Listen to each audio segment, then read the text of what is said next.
स्वागत है आप सभी स्टूडेंटों का जेएमबी स्टडी भारत में। तो आज हम स्टडी करते हैं अंगद सर के साथ कक्षा 9वीं की गणित के अध्याय 9 व्रत का। ये व्रत का भाग नंबर 10 है, जिसमें हम जानेंगे प्रश्नावली 9.2 के भाग 4 में प्रश्न क्रमांक 4 का संपूर्ण हल।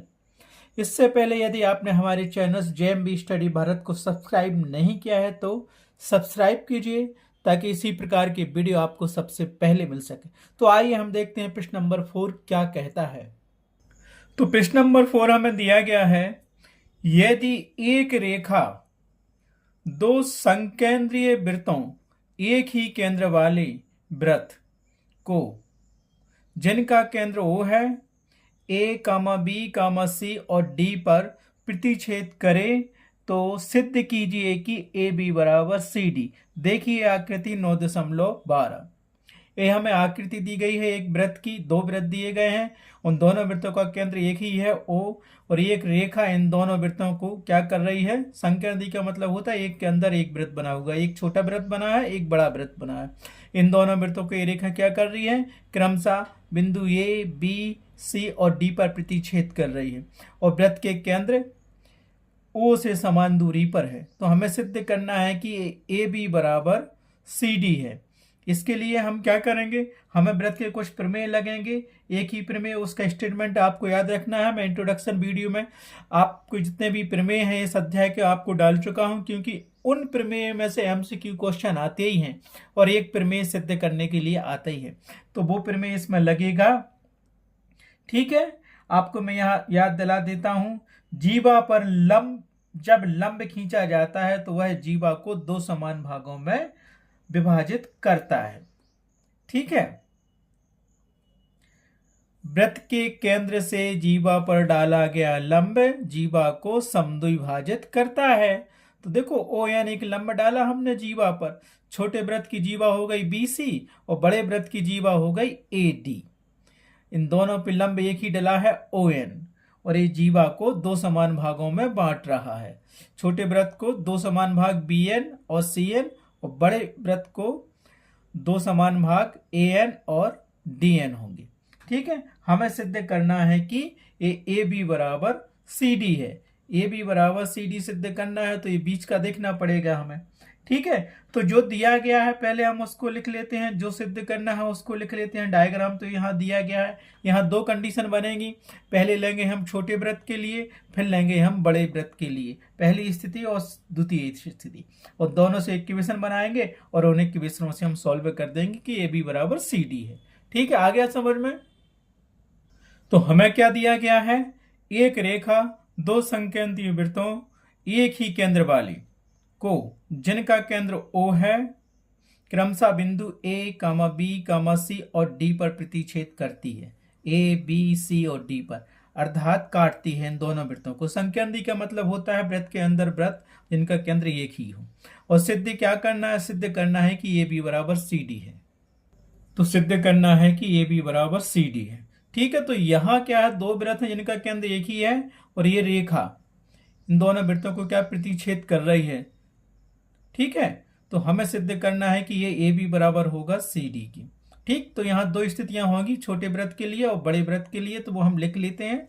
और प्रूफ बिल्कुल सिंपल ही है, छोटा क्वेश्चन आता है, एक दो बार पूछा गया है, इसको आप रट लेना क्वेश्चन को। ठीक है, तो हम क्या करेंगे, पहली कंडीशन में लेंगे स्थिति 1 में बड़े वृत्त के लिए। बड़ा वृत्त क्या है, A दिया है, और ये रेखा बिंदु बड़े वृत्त को A और D पे काट रही है। वृत्त का केंद्र O है और ON लंब है। तो यहाँ क्या हम रचना करेंगे कि ON लंब है बड़े वृत्त के AD बिंदु पर, AD जीवा पर। ठीक है, तो उसको लिख लो। ठीक, तो क्या किया हमने, ON लंब है, ये लंब का अनुसरण है। बड़े वृत्त की जीवा क्या है, AB, AD बिंदु पर ये रेखा क्या कर रही, प्रतिच्छेद कर रही। तो हमने क्या खींचा, ON लंब खींचा AD पर खींचा। ठीक है, अब एक प्रमेय हम जानते हैं, क्या जानते हैं, किसी भी वृत्त के केंद्र से जीवा पर डाला गया लंब जीवा को समद्विभाजित करता है, जीवा को दो समान भागों में बांटता है। ठीक है, बन गया, हमने ओ एन लंब डाला ए डी पर, खींच लिया। हमें पता है हमने ये बड़ा वृत्त लिया है, तो ये रेखा बिंदु ए तथा डी पर क्या है, प्रतिच्छेद कर रही है बड़े वृत्त को, और उस पर लंब ओ एन डला है। तो एक प्रमेय के अनुसार हम जानते हैं क्या है वो प्रमेय, पहले मैं इंट्रोडक्शन वाले वीडियो में बता चुका हूं। एक वृत्त के केंद्र से जीवा पर डाला गया लंब जीवा को समद्विभाजित करता है, मतलब दो समान भागों में बांटता है। तो यहां से क्या मिल जाएगा, ये लंब ओ एन डला है इस जीवा पर, ए डी जीवा पर। ठीक है, छोटा वृत्त भूल जाओ तो बड़ा वाला बिंदु ए और डी पे टच कर रहा है, काट रहा है। तो यहां से क्या मिलेगा, ए एन बराबर होगा डी एन के, ए एन बराबर डी एन के। रीजन दे देंगे क्योंकि हम जानते हैं कि एक वृत्त के केंद्र से एक जीवा पर डाला गया लंब जीवा को समद्विभाजित करता है। तो यहां हम लिख सकते हैं, देखो यहां से क्या लिखेंगे हम, ए एन बराबर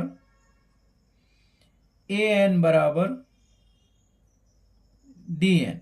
रीजन दे सकते हो, प्रमेय 9.3 लिख दो, याद है, नहीं है तो पूरा स्टेटमेंट लिखो, तो उसको लिख लेते हैं। ये प्रमेय 9.3 है, एक वृत्त के केंद्र से जीवा पर, एडी जीवा पर डाला गया लंब जीवा को समद्विभाजित करता है। समद्विभाजित का मतलब दो समान भागों में बांटना। तो ये ओ एन लंब है, तो यहां से क्या होगा, ए एन होगा और डी एन होगा, दो समान भागों में। तो इसको दे दो नंबर 1, इसको मान लिया हमने समीकरण 1। ये रीजन देना जरूरी है, नहीं तो वो नंबर नहीं देगा आपको। ठीक है, और जीवा बराबर, जीवा क्या होगा, ए डी। तो जीवा ए डी बराबर हम क्या लिख सकते हैं यहां पे, इसीलिए हम क्या लिख सकते हैं यहां पे, इसीलिए जीवा क्या है, जीवा ए डी बराबर बड़े वृत्त की जीवा, ए डी बराबर क्या लिख सकते हैं, अब ये पूरी जीवा है, बड़े वृत्त ये है, छोटे वृत्त को भूल जाओ तो बड़े वृत्त के बिंदु ए पर और बिंदु डी पे टच कर रही है, तो यहां से यहां तक की दूरी ए डी हो गई। और ए डी बराबर क्या होगा, ए ओ एन लंब डला है ए डी पर, तो A N plus D N होगा। तो इसको हम लिख सकते हैं A N plus D N, ऐसा लिख सकते हैं, और इसको समीकरण नंबर 2 दे दो।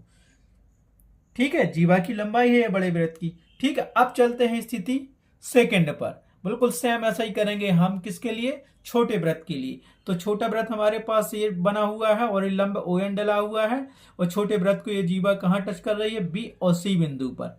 तो बी सी बराबर हो जाएगा B N plus C N. ठीक है, और ओ एन लंब होगा बी सी पर। तो इसको दो समान भागों में बांट रही है, प्रमेय से हम जानते हैं। तो छोटे वृत्त के लिए भी सेम कंडीशन करेंगे, जैसे स्थिति 1 की ऐसे स्थिति 2 लिखेंगे। ठीक है, सेम कंडीशन। अब देखते हैं छोटे वृत्त के लिए। अब छोटा वृत्त ये हमारे पास दिया गया है, ये बिंदु छोटे वृत्त की जीवा क्या होगी, बीसी जीवा होगी जो प्रतिच्छेद कर रही है, और ये लंब डला है छोटे वृत्त पर ओ एन। तो इसको हम क्या करेंगे, सेम वही लिखना है। तो ओ एन लंब है बीसी पर, लिख दो इसको, क्या है, ओ एन लंब है बीसी पर। रचना करेंगे, सबसे पहले हम रचना कर लेते हैं छोटे वृत्त की। रचना की हमने, तो यहां से लिख दिया है कि ओ एन लंब है, ये लंब का नोशन है, काहे पे, बीसी पर, ओ एन लंब बीसी पर खींचा, ऐसा लिखना, बिल्कुल सेम डिक्टो ऐसा ही लिखना है, खींचा। इसीलिए हम इसको क्या कर सकते हैं, इसीलिए हम ये क्या लिख सकते हैं, देखो बी एन बराबर होगा सी एन की, क्योंकि ये लंब दिया है। और फिर में वही हम जानते हैं कि एक वृत्त के केंद्र से एक जीवा पर डाला गया लंब जीवा को समद्विभाजित करता है, अर्थात दो समान भागों में बांटता है। तो इसको हम लिख सकते हैं छोटे वृत्त के लिए, ये मिलेगा हमें बी एन बराबर सी एन। इसको समीकरण नंबर 3 दे दो। ठीक है, और रीजन आपको वही देना है, क्या देना है बताओ जल्दी से, क्या देना है, पहले ही हम दे चुके हैं आपके लिए रीजन। तो रीजन दे दो, उसमें कोई जरूरत नहीं है, जैसे हम लिख चुके हैं, ऊपर का रीजन दिया है, लिखो एक वृत्त, क्या रीजन हो गया, रीजन वही हो गया अपना, क्या हो गया रीजन, एक वृत्त के केंद्र से एक जीवा पर डाला गया लंब जीवा को समद्विभाजित करता है, मतलब दो समान भागों में बांटता है। क्या था अपने पास, छोटा वृत्त ये दिया था, इसकी जीवा क्या है, ये दी है बी सी, और ये लंब डला है ओ एन, तो बी एन बराबर सी एन हो गया। इसको समीकरण 3 दे दिया। अब पूरा देखिए, ये जीवा क्या हो गई छोटे वृत्त की, बी सी, बी सी बराबर क्या हो जाएगा, B N plus C N. इसको समीकरण 4 दे देते हैं हम, तो यहां लिख लो तो क्या लिख लिया हमने, जीवा छोटे वृत्त की जीवा BC बराबर BN प्लस CN, और इसको दे दो समीकरण नंबर 4। अब इन 4 समीकरणों से तुम सिद्ध कर सकते हो कि AB बराबर CD है। कैसे, देखो AB बराबर हमें क्या करना है, AB बराबर CD सिद्ध करना है। इतना तो समझ में आ गया 4 समीकरण तक। अब क्या करेंगे हम, समीकरण एक में से समीकरण एक ये दिया है, समीकरण एक में से समीकरण 3 को क्या करेंगे, माइनस कर देंगे। क्यों करेंगे, हमें तो AB बराबर CD चाहिए है, तो ये पार्ट जो दिया है और ये पार्ट बराबर करना है, तो समीकरण हम क्या करेंगे, इसमें से माइनस कर देंगे। क्या करेंगे, ये पूरा AB दिया है और ये दिया है BN दिया है, तो AN बराबर हमें क्या मिल जाएगा, AN पूरा AN दिया है तो AB, और यहां से मिल गया BN। तो समीकरण 3 में से समीकरण 1 को माइनस करने पर ये दिया ना AN, ठीक है। दोनों स्थिति सेम डिक्टो एक जैसी हैं, बस इसके बाद ही उसको हल करना है। तो समीकरण 1 में से समीकरण 3 को घटाने पर, तो हमने लिख दिया समीकरण 1 में से समीकरण 3 को घटाने पर। देखो समीकरण 1 माइनस समीकरण 3, तो समीकरण 1 क्या था और समीकरण 3 क्या था वो देखो, ठीक है। तो उसको अच्छे से लिख लो यहाँ पे, समीकरण 1 और समीकरण 3 को। तो क्या कर लिया हमने, ये समीकरण 1 लिख लिया AN बराबर DN, और समीकरण 3 लिख लिया BN बराबर CN। तो यहां से घटाएंगे तो क्या मिलेगा, AN में से BN गया, बराबर ज्यों का त्यों लगा, यहां से DN में से CN गया। इतना तो समझ में आ गया, हमारे पास ये मिल गया। अब देखो डायग्राम में, डायग्राम अपने पास यही था, यहां से क्या मिला, AN माइनस BN, तो AN ये दिया है और उसमें से BN घट गया तो बचा ये भी। मान लो इतना पूरा पार्ट दिया AN, तो इसके दो AN बराबर हो जाएगा AB प्लस BN, ठीक है। तो हमें क्या दिया है, AN दिया है और BN दिया है, बचा हमारे पास AB। तो आ गया AB बराबर कि नहीं आ गया, तो इसको हम क्या लिख सकते हैं, दैट इम्प्लाइज, इस पूरे को लिख सकते हैं हम AB। दूसरा चलेंगे, DN माइनस CN दिया है, तो ये पूरा DN दिया है, पूरा DN दिया है, ठीक है। तो हमें मिला DN, ये पूरा DN हो गया, ठीक है। अब DN में से इनने घटा दिया CN, ये घटा दिया, तो बचा अपने पास CD, बचा कि नहीं बचा, तो उसको लिख लो CD। और यही हमें सिद्ध करना था। आ गया, रीजन देना हो तो दे सकते हो तुम, पहले ही हम दे चुके हैं रीजन, समीकरण 2 और समीकरण 4, ठीक है। तो यहां से क्या दे सकते हो, डायग्राम में समझ में आ गया। अब डायग्राम का लिखना हो तो लिख लो, अब रीजन भी देना हो तो दे सकते हो, क्योंकि देखो AN माइनस BN बराबर होता है AB डायग्राम से, और दूसरा DN माइनस CN बराबर होता है CD, ठीक है। चाहो तो AN प्लस AD कर लो बराबर BN कर लो, है ना, आया समझ में। जैसे वैसे समीकरण 2 लिख चुके हैं हम, AD बराबर होता है AN प्लस DN, ठीक है, और हमारे पास था AN माइनस BN। तो इस समझ में आ गया ना, ये दिया है समीकरण 3, समीकरण 4 दिया है, तो ये समीकरण 3 और 4 से कर सकते हो। नहीं तो रीजन लिख दो यहाँ पे, रीजन आपको लिखना पड़ेगा। और यह सिद्ध हुआ, यही सिद्ध करना था, ठीक है, यही सिद्ध करना था, AB बराबर CD। तो इसको लिख दो, यही सिद्ध करना था, ठीक है। सो लास्ट में आप लिख सकते हो, इसको क्या लिख सकते हो, इति सिद्धम। तो ये क्या हो गया, इति सिद्धम, यही हमें सिद्ध करना था, AB बराबर CD, तो हमने कर दिया। इस प्रकार प्रश्नावली 9.2 का क्वेश्चन नंबर 4 कंप्लीट हुआ। आज की वीडियो में बस इतना ही, नेक्स्ट वीडियो में देखेंगे हम next question. Thanks for watching my video.